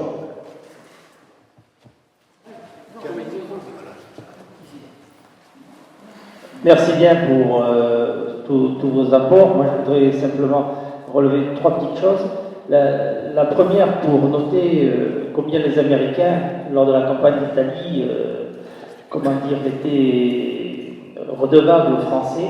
Lors de la libération de Rome, le général Alexander donne la priorité lors des défilés au général Juin. C'était la première chose. L'autre, faites-moi ce que j'en sais, par des témoignages. L'autre élément, c'est l'arme qu'ont utilisée pour libérer, lors de Monte Cassino et tout ça. Qu'est-ce qu'ils ont utilisé, les pieds noirs? Et moi, ce que j'ai dans ma tradition familiale, c'est les brèles. Les brèles. Les brèles. Et c'est grâce aux brèles, aux boulets, à la pratique qu'ils ont pu passer par derrière et contourner l'armée allemande. En fait, le troisième point, c'est avec Frédéric Caron. Il est venu dans le Gers, il nous avait fait un exposé, et le problème est toujours le même, et on n'arrive pas à le résoudre. C'est-à-dire que Frédéric nous dit que le taux de mobilisation était très important, mais particulièrement au Maroc. Or, tous les Oraniens savent qu'ils ont été mobilisés au Maroc. Donc, ce n'est pas les Marocains en tant que tels, ce n'est pas au Maroc en tant que tel, c'est qu'il y a eu le Meknès, tout ça, c'était des centres de mobilisation et les gens venaient de l'Oranie pour une grande part. Je ne crois pas qu'il y ait, je vous laisse parce que c'est vous l'historien, moi je suis qu'un commentateur, je ne vois pas pourquoi le Maroc, alors qu'on sait très bien que l'Oranie a apporté énormément de combattants qui ont été mobilisés. Oui, oui. Alors, pas de problème, j'ai la réponse. C'est bêtement statistique, c'est-à-dire que quand je dis 20% de mobilisation, c'est parce que dans les chiffres que j'ai pu trouver à Vincennes, c'est le taux de mobilisation que vous trouvez parmi les Français du Maroc. Les Français du Maroc. Et si c'est eux qui ont le taux, non pas le nombre brut, mais le taux le plus important, c'est une explication qui est bêtement socio-économique. Le Maroc, c'est le territoire qui, sur le plan économique, est le moins développé. L'essentiel de l'activité économique du Maroc, ce sont des colons qui travaillent sur des domaines agricoles. Donc ce sont des gens qui parlent arabe et les tabors sont avant tout recrutés justement dans les villages de la campagne marocaine et c'est pour ça que c'est eux qui vont être mobilisés le plus. Parce que ces gens qui partent peuvent être remplacés par un contremaître, madame peut continuer à utiliser la ferme, etc. Alors que quand vous êtes en Tunisie, il y a le problème des Italiens qu'on n'ose pas trop au départ intégrer dans les troupes françaises et qu'on laisse. Et quand vous prenez l'Algérie, là vous avez un tissu économique qui est beaucoup plus dense et par conséquent vous avez des gens là aussi qu'on ne touche pas et qu'on va laisser en poste. Donc c'est le Maroc qui va fournir statistiquement le plus d'hommes. Voilà. Voilà. Peut-être juste un petit point. On a parlé des femmes, c'est pour dire qu'il y avait au moins 5000 femmes qui ont été dans les armées. Notamment, alors, les Rochambelles, c'était du côté de Leclerc, mais alors, elles allaient dans les transmissions et aussi ambulancières, on les appelait des chaufferettes. Il y en a beaucoup qui sont mortes de bombardements, etc. Elles se sont conduites de manière remarquable. Sur les mules, oui, vous avez raison, les Français, mais avant même l'embarquement, on voit des notes de l'état-major d'Alger qui dit « Nos troupes sont parfaitement adaptées à ce genre de relief et nous avons les mulets. » Et c'est les Français qui ont pris le maximum de mules, mais après tout le monde les imitait. Tout le monde voulait avoir des mules pour porter à la fois l'artillerie et puis les fardeaux les plus lourds. Oui, alors je veux dire simplement une chose, c'est que dans le prochain numéro de l'Algérianiste, il y aura, il est prévu, je l'ai, nous l'avons, un article sur l'histoire d'une pied noir qui malheureusement est décédée à Ravensbrück. Voilà. Donc, il y avait quelqu'un là-bas qui voulait intervenir, oui. On a l'impression que le juin a été écarté par De Gaulle et que Delattre a pris sa place. Non, c'est mon sentiment. Pourquoi Delattre a été nommé? Est-ce que c'était pas à Juin de continuer? Oui, c'est ce que pensaient à la fois les officiers du corps expéditionnaire, c'est ce que pensaient les alliés. Mais Delattre, de son côté, œuvrait beaucoup, j'allais dire, pour reprendre la place, etc. Et le prétexte qui était donné, toujours, c'était que Juin avait été voir, lorsqu'il a été libéré, donc il avait pris ses fonctions, avait été voir les Allemands, parce qu'il avait été envoyé par Vichy à ce moment-là, avant le débarquement, et on lui cherchait beaucoup d'histoires pour ne pas qu'il continue. Et puis, alors, le prétexte, c'était de dire, bon, ben, on a 2 généraux d'armée, il y en a un qui a eu l'Italie, etc., et l'autre, on va lui donner la France. Mais la véritable question derrière ça, c'est plutôt pourquoi le corps expéditionnaire et toute l'armée d'Italie n'a pas poursuivi et continué une invasion vers le Danube, ce qui aurait peut-être permis d'arriver avant l'armée rouge sur certaines zones en Europe orientale. Ça, c'est la véritable question, je pense.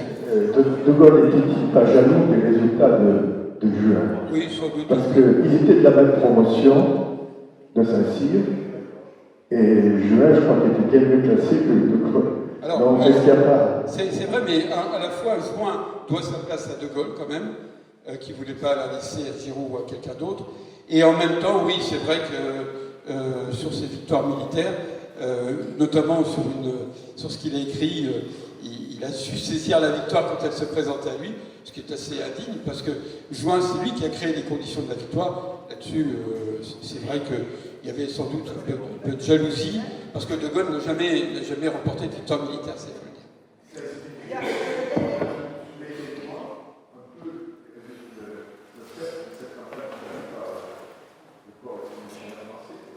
Si vous interrogez les Français, qu'est-ce qui s'est passé le 5 juin 1944, il n'y en a aucun qui vous dira que Rome a été libérée. Oui, mais ça, je voulais expliquer, effectivement, c'est parce qu'il y a l'impact du 6 juin. Le 6 juin 1944, en France, ça a tout annulé. Mais c'est pas propre à la France. Moi, je me suis beaucoup intéressé aussi aux Britanniques, et j'ai la chance, en plus, d'avoir sympathisé avec un parent d'élève qui est passionné par l'histoire militaire anglaise. Savez-vous comment on appelle les soldats anglais du front d'Italie? C'est the forgotten soldiers, les soldats oubliés. Parce que à partir du 6 juin 1944, les soldats qui comptent dans l'histoire et la mémoire britannique, c'est ceux qui débarquent en Normandie, ceux qui sont avec Alexander, justement, en Italie. C'est terminé, ils passent dans les trappes de l'histoire. À tel point que j'ai oublié l'idée que, si vous voulez, ça ressemble un petit peu à l'histoire des jardiniers de Salonique qui concernait les Français qui étaient dans les Balkans. Les Anglais les ont vus à l'époque un peu comme ça. C'est la Dolce Vita en Italie pendant que nos gars ils se font massacrer dans le bocage. Vous voyez, ça, c'est les pieds noirs. Ils ont eu ce que j'appelle la malédiction du front périphérique. C'est-à-dire que en 14-18, vous en avez une partie qui sont partis se battre en métropole et qui ont été ventilés dans les unités de l'armée française parce qu'ils étaient citoyens français, point barre. Donc, invisibles. Quand ils ont été dans des unités constituées de l'armée d'Afrique comme les Zouaves, ils sont allés se battre dans les Balkans. Bon, et là, mes amis, ben, on les a oubliés, c'est les jardiniers de Salonique. Ensuite, ils partent en Italie, et au moment où ils gagnent, et ils pourraient être sur, j'allais dire, le front des vedettes, paf, c'est le débarquement de Normandie. Ensuite, ils débarquent en août, mais la percée fait que, à l'hiver 44, on est à la frontière allemande, dans les Vosges, et par conséquent, pour la majorité du pays, et c'est ça qui est prenant quand vous lisez justement les rapports du deuxième bureau, pour les Français, la guerre est finie. C'est terminé. Et par conséquent, ces petits gars qui viennent du Bled ou qui viennent de Bonn et d'Alger, on les oublie parce que la guerre n'est plus en France. Voilà. Et ensuite, ne parlons pas de l'occupation de l'Allemagne qui va être dévolue dans la joie et la bonne humeur aux unités de l'armée d'Afrique parce que c'est les seuls qui font peur aux Allemands. Et vous avez des gars qui se retrouvent à faire 18 mois de plus que prévu. Mais voilà, ils sont systématiquement à un endroit où on se bat, mais où finalement on n'accorde plus d'attention. Voilà. C'est vraiment pas de chance. Ah, tout à fait.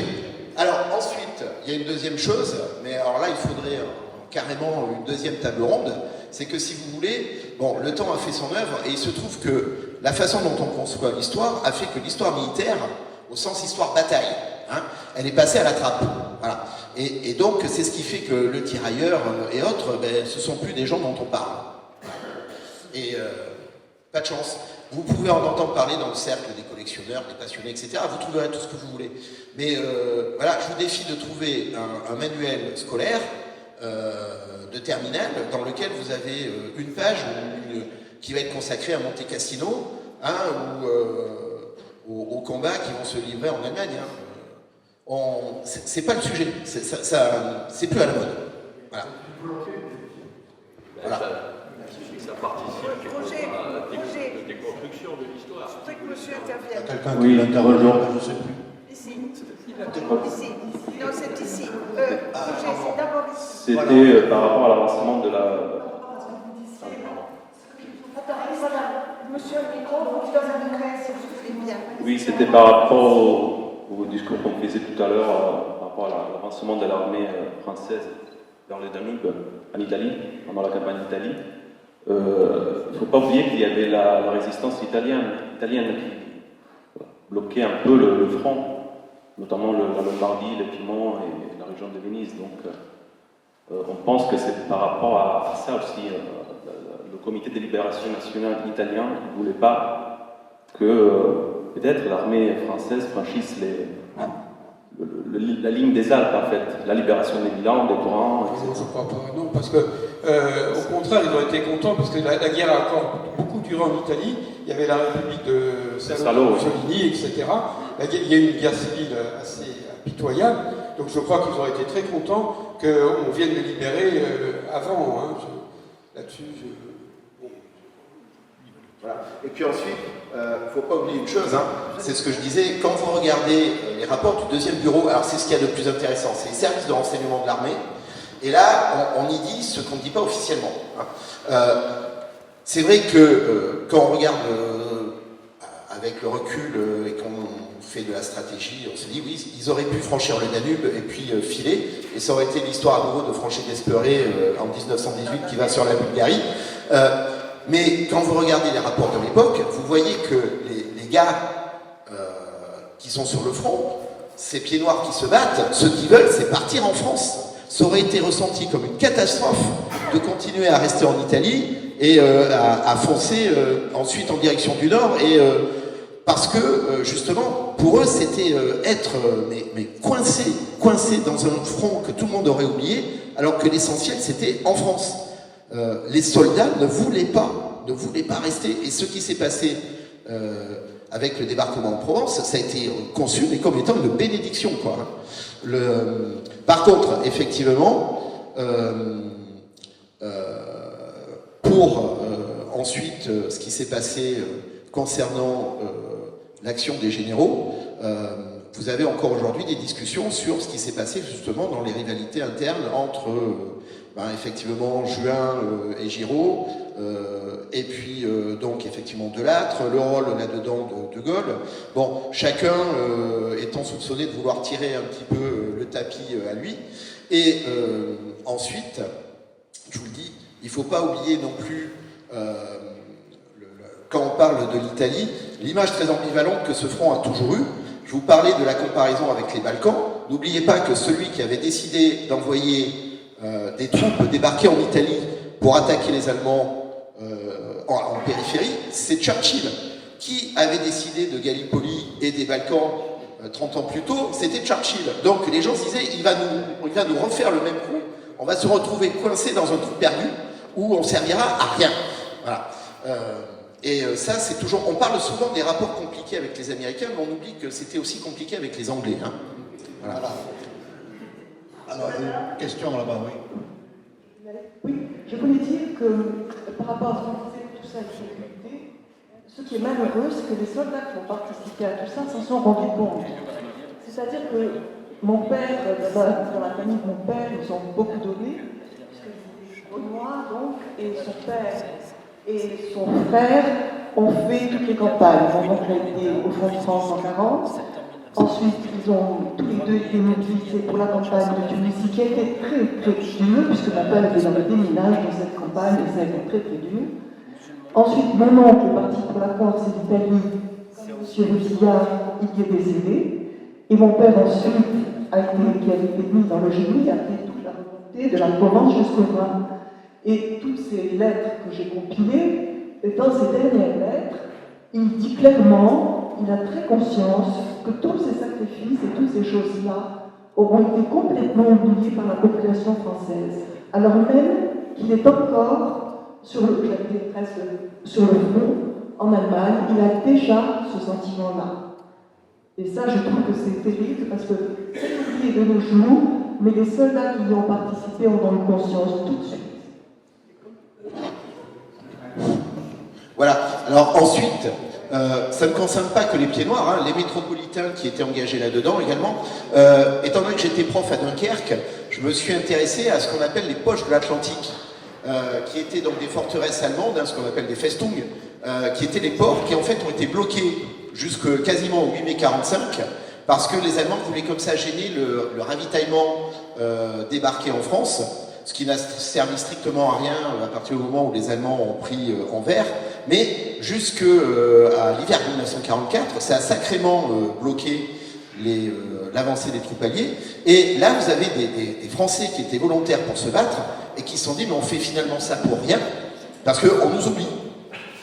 On nous oublie. Et pour vous dire à quel point ils étaient oubliés, pour arriver à équiper les troupes qui se trouvaient autour, par exemple, de Royan ou de La Rochelle ou de Dunkerque, il a fallu piocher dans les réserves de matériel que les Allemands avaient abandonnées en Normandie.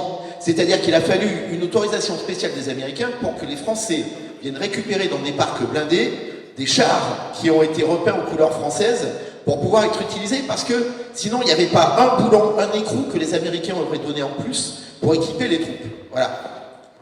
Je voulais rajouter, madame, par rapport à ce que vous disiez, oui, c'était un sentiment partagé, et même au plus haut de la hiérarchie, je me rappelle de ce qu'a écrit Montsabert, il a écrit, c'est dans ses notes de guerre, donc au moment où il se battait en France, il disait qu'avec Delattre, il disait que la presse française ne considérait que la résistance et les Américains, et un peu Leclerc. Mais eux étaient complètement oubliés, et donc ils en étaient totalement conscients.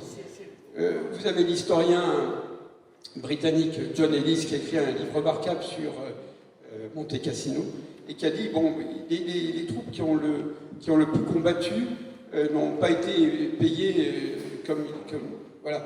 Et il citait les Polonais d'abord, qui eux ont continué à exalter Monte Cassino, parce que ces pauvres Polonais qui se sont battus, c'est pas eux qui ont pris Cassino, mais qui se sont battus, n'ont jamais pu rentrer chez eux ensuite dans la Pologne communiste, ils ont été rejetés. Et puis il citait les Français qui s'étaient extrêmement bien battus, mais qui n'étaient pas reconnus. Et ce qu'il faut dire, alors là je vous conseille, si vous ne l'avez pas vu, mais je pense que vous l'avez vu, de regarder sur Internet. Dans les grandes batailles, dans les Turenne, vous avez la bataille d'Italie, et vous avez tous les témoins qui s'expriment.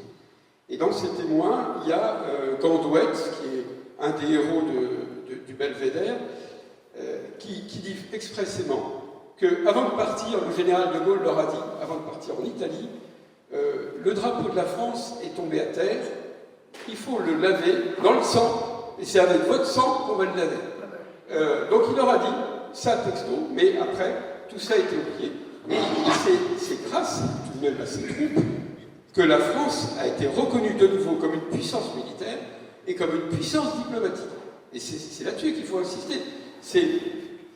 On parle du rôle des Pinois, mais c'est pas seulement de s'être battu et d'avoir un taux de perte, c'est pas seulement ça. C'est que grâce à ça, c'est pas une bataille perdue, c'est que grâce à ça, la France a de nouveau été reconnue comme une puissance militaire, et c'est grâce à ça que De Lattre a été jusqu'à Berchtesgaden et qu'il a apposé aussi la signature devant la capitulation des Allemands. Oui, Claude. La dimension militaire. Oui, simplement, vous avez parlé de parti pris. Je pense que surtout, là, vous avez démontré le caractère mensonger d'un instrument dont vous ne mesurez pas toujours la portée, que sont notamment le cinéma, le caractère mensonger du film indigène, très diffusé dans les lycées, où l'on présente des officiers planqués derrière des tirailleurs musulmans envoyés comme chair à canon sur le front. Donc il ne s'agit pas simplement d'oubli, il s'agit d'un renversement de la réalité et qui affecte nos gamins dès le lycée. Je pense que M. Rimba est bien placé pour savoir ce qu'il en est. Oui, moi je vais vous dire sur le film indigène, oui, il est indigne sur ce plan-là. Soit les Français sont visibles, soit ce sont presque des tortionnaires. Mais le problème de fond, quand même, c'est que, vous qui connaissez bien le cinéma, par rapport au cinéma hollywoodien, les Américains ont eu plusieurs phases, mais ils n'ont cessé en tout cas d'exalter l'héroïsme de leurs troupes, alors qu'en France, d'abord, il n'y a pas beaucoup de films d'action, et puis, surtout, il n'y a pas beaucoup de films où on exalte l'héroïsme des soldats français. Ça n'existe pas. Donc, évidemment, les seuls films qui ont été faits sur des actes un petit peu de guerre, c'est Schoendoerfer qui les a fait sur l'Indochine, en restant concentré sur l'Indochine. Mais il n'y a eu aucun film sur la campagne d'Italie, il n'y a eu aucun film sur la campagne de France, ou très peu. Et en tout cas, on ne dit pas ce qui s'est passé. Donc là, on a vraiment un problème d'une autre nature, qui est celui de la conscience nationale et de l'héroïsation de savoir qui on héroïse aujourd'hui. Bon. Mais sûrement pas. C'est la détestation de soi. Oui, oui. Bon, alors là, c'est le prof qui va intervenir. En fait, ça pose le problème. Alors, je ne sais pas si on est dans le cadre de ce qu'on appelle la déconstruction de l'histoire, mais on est dans le cadre, si vous voulez, d'une espèce de cycle dans la façon d'enseigner l'histoire. Jusque dans les années, au début des années 70, on est dans le cadre de ce que on appelle aujourd'hui le résistentialisme. C'est-à-dire que l'enseignement de l'histoire va évoquer la Deuxième Guerre mondiale sous un angle qui va montrer plutôt le héros, c'est-à-dire ceux qui ont fait quelque chose. Et c'est dans ce cadre du résistentialisme que, quoi qu'on dise, on parle quand même du militaire et du soldat. Et après les années 70, alors là, effectivement, on a une vision de la guerre qui va être beaucoup plus critique et qui va mettre plutôt en avant ce qui fait mal, c'est-à-dire la question de la collaboration, la question de la déportation. Et en fait, on va laisser tomber le héros et c'est plutôt la victime qui va intéresser. La victime ou le salaud, vous voyez ? Bon, donc effectivement, place aux femmes tondues, on va beaucoup parler de la déportation, la question de la collaboration, la question du rôle de Vichy, etc. Mais tout cet angle qui évoquait justement l'action guerrière qui était de se battre contre l'occupant, va passer à la trappe. Et l'autre soir, là, j'en parlais, j'ai pas, pour vous donner un exemple et pour que vous compreniez la chose, quand je m'étais donc lancé dans mon petit travail de recherche de master pour mon ouvrage, à la fin de l'année universitaire, on avait été invité, donc avec les autres étudiants, à présenter donc nos travaux. Et ce qui m'avait beaucoup frappé, c'est que sur la vingtaine d'étudiants qui étaient là, il n'y en avait pas un qui faisait un sujet militaire. Voilà.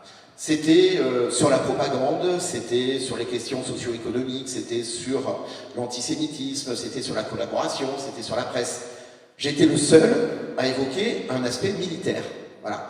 Et ça contribue effectivement à donner de la guerre un aspect qui est quand même très particulier. C'est une guerre qui est sans bataille et sans soldats. À la rigueur, il y a le résistant, voilà. Mais le militaire en uniforme, en fait, n'est plus là. Sauf quand on évoque les Américains qui débarquent, et encore, avec les commémorations, ça a été très drôle. Vous avez les anciens combattants britanniques qui disent « N'oubliez pas qu'on était là aussi hein ». Voilà. D'autant plus qu'on l'oublie, mais les Anglais ont été beaucoup plus efficaces le 6 juin, quand ils ont débarqué, que les Américains. Hein. Et voilà. Voilà, merci. Alors, la parole est maintenant ici. Oui, je voudrais demander à Frédéric comment ont été reçues ces recherches par ses pairs. En fait, le fait d'avoir mis en exergue les troupes pieds noirs. Je pense que ça a suscité... d'abord, dans les cercles universitaires, comme c'est juste un travail d'étudiant, on n'en a pas beaucoup parlé. Ça a suscité un intérêt poli, et puis voilà.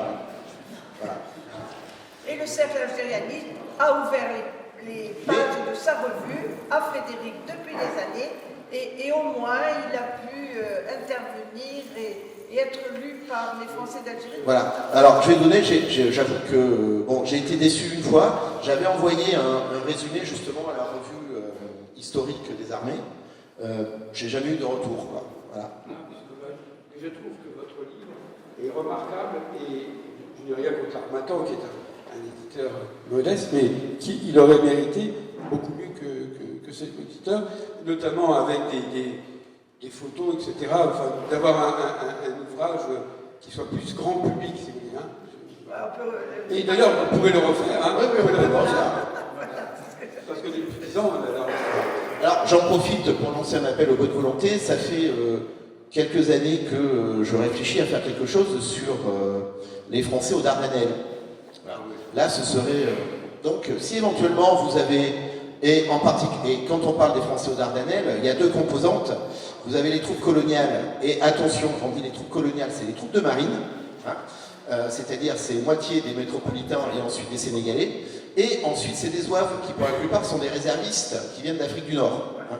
Donc si dans les archives familiales par extraordinaire vous avez gardé quelque chose, vous êtes au courant, je suis preneur. Je voulais juste intervenir là-dessus, hein, parce qu'il a été beaucoup question d'amnésie mémorielle concernant les pieds noirs pendant la Deuxième Guerre mondiale, mais ça ne date pas de la Deuxième Guerre mondiale. Pendant la Première Guerre mondiale, et notamment avec la pauvre armée d'Orient, injustement maltraitée, hein, qualifiée de jardinier de Salonique par Clémenceau, il ne faut pas oublier qu'il y a eu énormément de pertes sur le front d'Orient. Il y a eu des combats très durs sur la boucle de la Serna, et que les Pieds Noirs ont eu un rôle très important depuis les rives des Dardanelles avec le régiment de marche d'Afrique qui arrivait d'Afrique du Nord, hein, avec des légionnaires et des Zouaves, notamment le 2 bis de Zouaves qui s'est battu, en Macédoine également, et que la dernière grande charge de la cavalerie française à cheval a eu lieu fin septembre 1918. La brigade Juino-Gambetta, composée du régiment de marche de Spahi, du 1er et 4e régiment de chasseurs d'Afrique, vont prendre la ville d'Uskub, actuellement Skopje, provoquer la rupture de l'armée bulgare en 2 parties et l'effondrement de la Bulgarie qui va capituler face aux armées d'Orient. Et il ne faut pas oublier aussi tous ces pieds noirs et aussi, comme on appelait à l'époque, indigènes qui vont participer encore à des opérations après la capitulation en Orient. Ça va être l'histoire de l'armée du Danube en Roumanie, puis l'armée de Hongrie également à la poursuite des Allemands de von Mackensen qui remontaient vers l'Allemagne avec une percée qui voulait arriver à Berlin en traversant l'Autriche, et puis l'occupation de la Hongrie aussi avec des Zouaves et des tirailleurs notamment pris dans la révolution bolchevique de Béla Kun en Hongrie, les opérations dans le Banat de Temesvar, et encore épilogue de tout ça, pour toutes ces troupes d'Afrique du Nord, la participation au corps d'occupation de Constantinople de 1920 à 1923, où on va retrouver encore zouaves et tirailleurs déployés là-bas pour compenser les métropolitains qui étaient démobilisés justement après les accords de paix de 1919. Et n'oublions pas un dernier point, et ça va rattraper l'actualité, l'Ukraine. Hein, vous avez des formations de tirailleurs qui ont été envoyées à Odessa pour garder justement ce point, et ensuite ça a favorisé l'évacuation vers Constantinople d'un certain nombre de troupes qu'on disait blanches face aux bolcheviks. Et je crois qu'il y a eu un petit article qui a été publié là-dessus par l'Algérianiste, et c'est très frappant parce que quand vous lisez ce que disent les officiers de l'époque, vous retrouvez le même ton que ce que vous entendez en 62. C'est-à-dire qu'ils sont obligés d'abandonner à Odessa des gens qui ont cru qu'ils allaient être défendus jusqu'au bout, et ils partent en les laissant derrière eux en sachant qu'ils vont se faire massacrer. Voilà. Un beau lien avec la table ronde de cet après-midi. Voilà, bah écoutez, je crois qu'on va arrêter. Je vais juste rappeler un peu. Je voulais juste dire à l'assistance que si vous avez un parent qui a participé à la libération de la France, en allant aux archives militaires à Vincennes, vous pouvez trouver le journal de sa compagnie. Et vous avez souvent, au jour le jour, toute la progression de son unité. La deuxième chose que je voulais dire, c'est qu'ayant participé aux manifestations d'hommage à l'armée française d'Algérie et d'ailleurs dans le Var, j'ai constaté qu'un journal comme Var Matin et Nice Matin, qui avait consacré un numéro spécial hors série sur le département de Provence, fait la page principale sur la résistance locale et sur les troupes américaines. Et on peut dire que la participation des troupes françaises d'Algérie et d'Afrique du Nord est particulièrement évincée.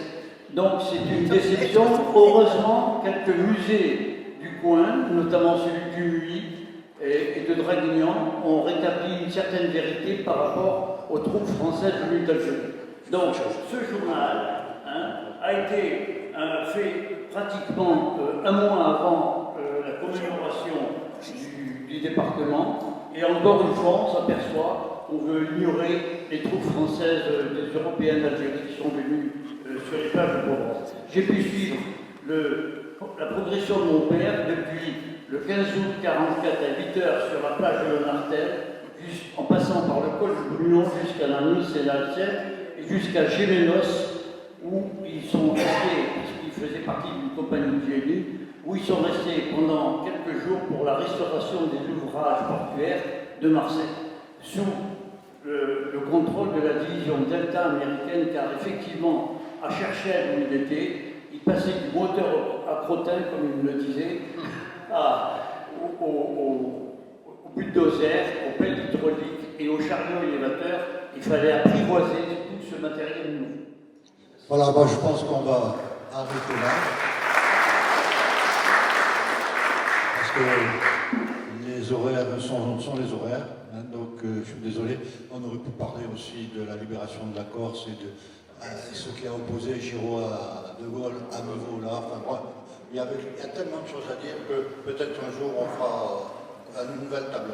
Voilà. Écoutez, je vous remercie d'avoir assisté à cette table ronde, d'avoir participé comme vous l'avez participé.